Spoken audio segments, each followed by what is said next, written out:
This is Kickoff on talkSPORT. Thank you very much for joining us this Thursday evening. It's the former Liverpool winger Jermaine Pennant who is alongside me, Natalie Sawyer. Just to round off the World Cup playoffs then that was made earlier this afternoon, Northern Ireland will travel to Italy. My goodness, that's a tough one in the semi-finals, with the winner facing a potential trip to Wales in the final. Wales have been drawn at home to Bosnia-Herzegovina, and the Republic of Ireland are away to Czechia before a potential final with Denmark or North Macedonia, who, if you remember, did put out Italy previously. So can't rule them out either. So bear in mind all of that. As I mentioned, Northern Ireland, the reward of getting a playoff spot, the toughest of the lot, because Italy were the highest ranked, and that's who they've got. Yeah, sympathy. It's harsh, you know. Trying to go through this way is always cruel. There's always one team that's going to get the short straw and get the top seeded team. It's just the way it goes, and that's why, you know, getting that automatic promotion is absolutely key. And yeah, listen, look, Italy are not the same Italy, you know, as in the past. So I'm sure Northern Ireland will be going into this with confidence and hope that they can overturn this tie, and it's doable.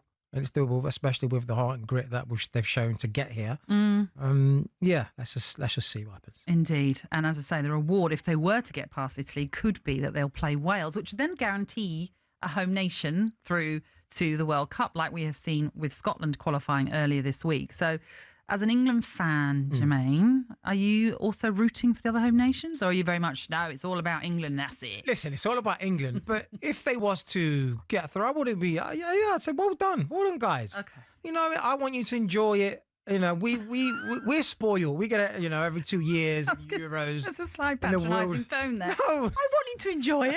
In the World Cup. Have your little moment. It's been a long time since we've not, you know, qualified for a major tournament. So, you know, I want other nations to experience it. It's a good time. It's good watching your team on the TV if you can't go. So I hope they do. I hope they do. Just getting that World Cup fever. Yeah, get that fever. Yeah, absolutely. You know, a big shout out to the Scots though. They what, you know, 1999, that 8 since the last major tournament. Yeah. It's going to be fantastic for them. Absolutely. The Tartan Army are going to be terrific, I'm sure. And what a game it was against Denmark to book their place. Fantastic. It was, absolutely tremendous. No doubt we'll keep you up to speed with everything that happens in those playoffs. Of course we will. But right now, let's get back onto the North London derby, shall we? And chat to Arsenal fan and podcaster Rory Cook, who'll be with us in just a moment. That he, of course, part of the Rory Talks Football podcast. Before that, though, the former Arsenal invincible Sol Campbell joined Hawksby and Jacobs earlier today, and this is what he had to say on the injury to Gabriel.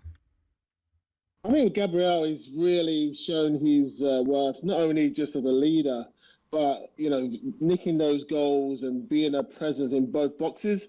That's what you need, you know, going forward as a you know, top centre half. If you can kind of defend and then also nick a couple of goals at the other end and make the difference, and, you know, move the kind of needle for you when it comes to performances week in, week out, and become like you know, almost he needs to be one of the first on that list on the team sheet. That's what he's become. That he's carved it out of himself.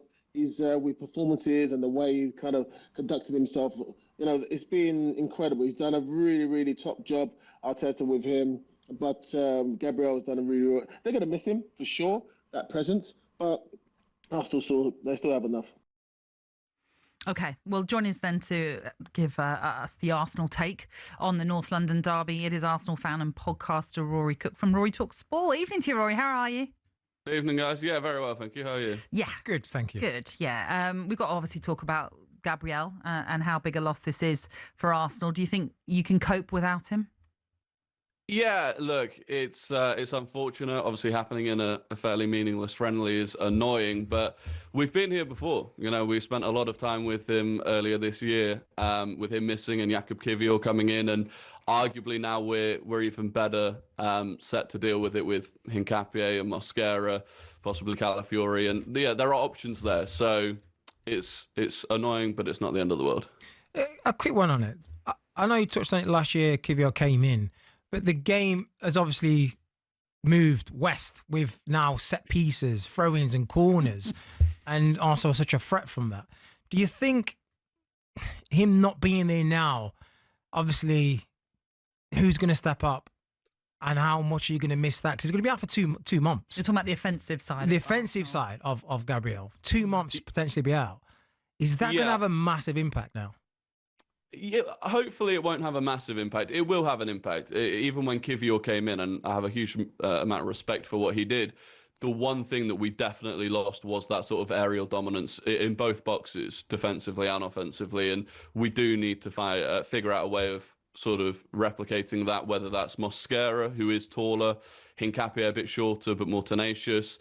We need to find the solution. Having Kai Havertz coming back and the height that he offers will be useful. Obviously, Mikel Merino's fairly sizable, so is Victor Gyökeres. So, yeah, I'm sure we can figure out a way of getting another big man on the end of the deliveries. But no, for sure, it is going to be tricky. Is there any sort of concern about how injuries might be building a little bit at the club as well? Yeah, I mean, it's the best part of a year at this point where we've sort of consistently had 4, 5, 6 players out, significant players out, and that does become a problem. Some of them are unfortunate. You look at sort of knee injuries to Ødegaard and Madueke, you can't do much about, but the soft tissue injuries that we're picking up, you do wonder if there's something that can be done to prevent them. I think the football calendar is brutal these days. We do have a big squad. I just hope that once we've kind of got this cavalry that are coming back, we're able to then start rotating, especially through winter where you're playing twice a week, and we can kind of put this this ongoing saga to bed a little bit. But I don't want injuries to kind of become the story of the game, because I think Tottenham have got their own injuries too. Well, on the back of this injury, you've got 5 tough games coming up, thick and fast. But the first one, the most important one, is probably the North London derby. Yes. How are you going into this now? How are you feeling? Are you feeling very confident, or is it because it's a derby, you can never be too confident in this game? Yeah, like North London derby, I'm just excited. I'm always excited for a North London derby. It's I worry that the game itself might not actually be the most exciting. I think the way that we've set up and the way that Thomas Frank set up in big games this season, it's got the feeling of a game that might not be the easiest on the eye, but it's always exciting. And again, with all of the injuries and stuff, putting that aside, I think it's the sort of game where it's all about the big personalities. Who's going to step up from either side? And I feel like we've got the players that will step up on those occasions. Your Declan Rice, your Bukayo Saka. So, no, I'm very excited, and I think we can make a big statement with a good win. Sorry, is there anything out there though that's worrying you from Spurs? Is there anything that you looking at and think, oh, that could be a little problem, or is there nothing there that's really putting any doubts in your mind?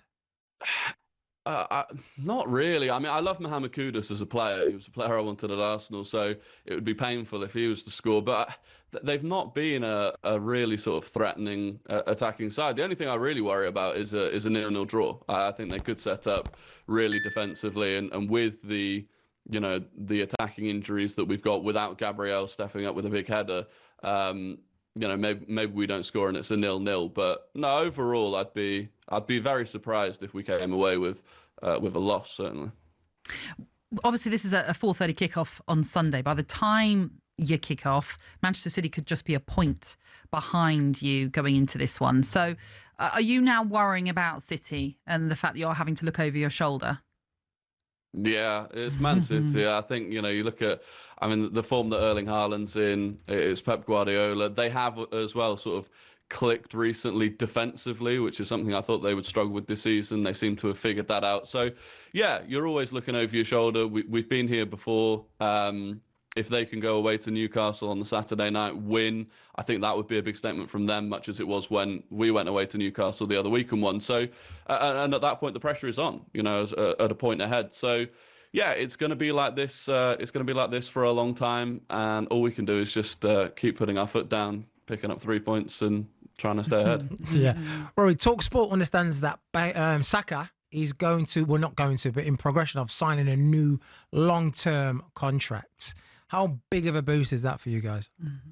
Yeah, it's huge. I think credit to him. Andrea Berta's done an unbelievable job since he came in, not just with the number of signings that he made, but with tying so many players down to new contracts. And, you look at the real spine of the team, it's all set to be here until sort of 2029 onwards. And it sounds like, much with William Saliba, previously they'd signed shorter contracts. I think Saka's last contract, I think, was only 3 years, whereas it sounds like this one might take him to 2030. So not only are we tying them down, but we're tying them down for even longer. They're all committing the primes of their careers to Arsenal. I think that's a testament to where we've got ourselves back to, the job that Arteta's done. And yeah, it's nice to just have kind of everything feel like it's lined up in a row, unlike previous years gone by where, we'd lose our best player every year if we weren't careful. I mean, you spent a lot of money in the summer by Arsenal standards. That's not far until the January transfer window comes. Do you think that there might be any further spend in that January window? I know someone like Antoine Semenyo is being talked about now as a Natalie, behave yourself now. No, Hands off. This is the Liverpool fan. Well, this is where I was going to come to, because he is an Arsenal fan. He's spoken about being an Arsenal fan. We know Eza was an Arsenal fan as well, hence I think why he wanted to go to Arsenal, and it worked out for him. So is he a player that you would welcome, obviously, at the Emirates? He would be more than welcome at the Emirates. Yeah, it's an interesting one. I don't think we will spend much, if anything, in January. Like you said, we had a huge summer. They've spoken about the fact that we kind of went right to the limits of our means, even in terms of that Hincapié deal right at the end. Berta had to move things around to get that done with Kivior and the deal that was done. So I think it will be difficult, but Semenyo is the one. If that 65 million pound release clause is true, that you look at and you go, well, if we don't do it, not only are we not getting that player, but Liverpool probably will. A direct rival get him, and it's also probably the one position that I think you still look at. We could make that big left wing upgrade, perhaps move a Martinelli, a Jesus, even a Trossard on, and maybe Berta finds another bit of magic to pull that off. But yeah, outside of that, outside of one of those sort of market opportunities, I'm not expecting much. So you're expecting no business in the January transfer window at all, or would you would you like to see a position maybe filled or a signing come in? Yeah, I mean, the only real weakness I think we've got, the only sort of concern I have is Declan Rice's position, and also the sort of player that he is in terms of the ground he covers, the athleticism. I don't feel like if Declan Rice was to get any sort of significant injury, we've got a like-for-like replacement to come in for him. So, how you replicate, a £100 million player, I'm not sure. Maybe someone younger with the potential. But yeah, I struggle to see us doing it. We have spent a lot of money and we've not made huge money back from sales so far. So yeah, I think it's unlikely, but injuries could factor into it as well. The injuries that we've currently got, if they end up getting compounded with more, then maybe we're forced to do something. Yeah. Well, listen, Rory, it's been great to chat to you. Thank you for sparing the time, and yeah, good luck. Enjoy the North London derby. Hopefully it's more exciting than you suggested it might be. Yeah, hopefully. But I tell you what, we'll talk about Antoine Semenyo, I'm sure, a bit later on, because it has been revealed that he does have a £65 million release clause in his contract. I know Bournemouth won't want to sell him, and Bournemouth would do everything that they can to keep hold of him, but of course someone triggers that clause, it becomes a very different story, and there will be a hunt for him without a doubt. Yeah, you'd imagine. And 100%. And I think what Rory's saying there is, if Arsenal don't come in for him, why do you want to strengthen your rivals? So they have to consider it seriously if they want to bring someone like him in. Yeah, but I think they've got too many options on the flanks. Well, yeah. They've got Trossard who can play on the left. Yeah. They've got Martinelli when he's fit, can play on the left. On the right, you've got Saka and you've got Madueke. Yeah. So you throw in another one. There's going to be very limited game time for people. You really want to upset the apple cart. I suppose that's the risk for Semenyo as well to take. It's who he sees as the better project for him. This is in the wider world of all the clubs coming in for him. But if you're looking at this, you'd probably say Liverpool. Because sorry, this is no bias. There's no bias, as in that they've got Gakpo on the left, who I would say Semenyo is probably a better player than Gakpo, or he definitely would give you better performances and contribute more. So, that's a position where you go, oh yeah, I could claim that, that spot on the left. Semenyo, are you listening to talkSPORT, Agent Semenyo? Pennant right now. Yeah. Just checking. There you go. I'm sure, as I say, we'll talk a little bit more about that a little bit later on. But next up, we'll be turning our attention to Jermaine's team, Liverpool, and discuss whether they do actually need to spend more money in January, despite forking out nearly £500 million in the summer. If you want to have your say on all things Liverpool, why not pick up the phone, have a chat with us, 03717 2233 44. You're tuning in to Kick Off on talkSPORT with Ladbrokes. It's 18 and over, gambleaware.org.